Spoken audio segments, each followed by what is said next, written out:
देखिए ये in the figure 2 given a side angle 1 बराबर 61 एंड एंगल 2 बराबर 18 पी पैरेलल क्यू है, ये बताना है। अगर है तो है, क्यों नहीं है तो रीज़न देना है, ठीक है।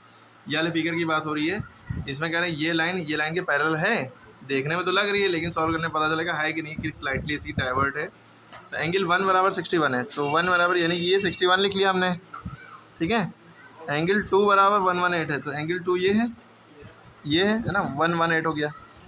तो आपको पता है कि एंगल 1 बराबर एंगल 3 होगा, ये 61 है तो ये भी कितना होगा 61। क्यों? क्योंकि ये देखिए Z बनना है ना, ऑल्टरनेट इंटीरियर एंगल है, या ऐसे कह ले एक लाइन पे एक मतलब अल्टरनेट इंटीरियर एंगल।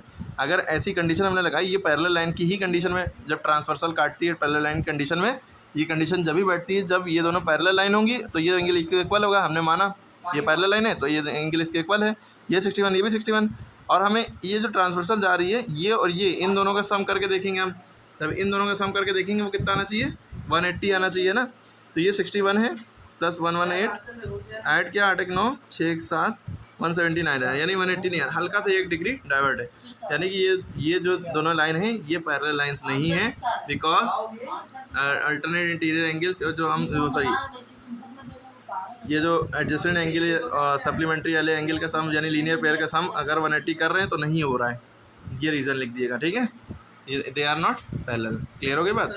इससे पहले हमने बताया कि ये देखिए Z बनना है तो ये A इसके इक्वल है और ये B बराबर 42, बस ख़त्म सवाल।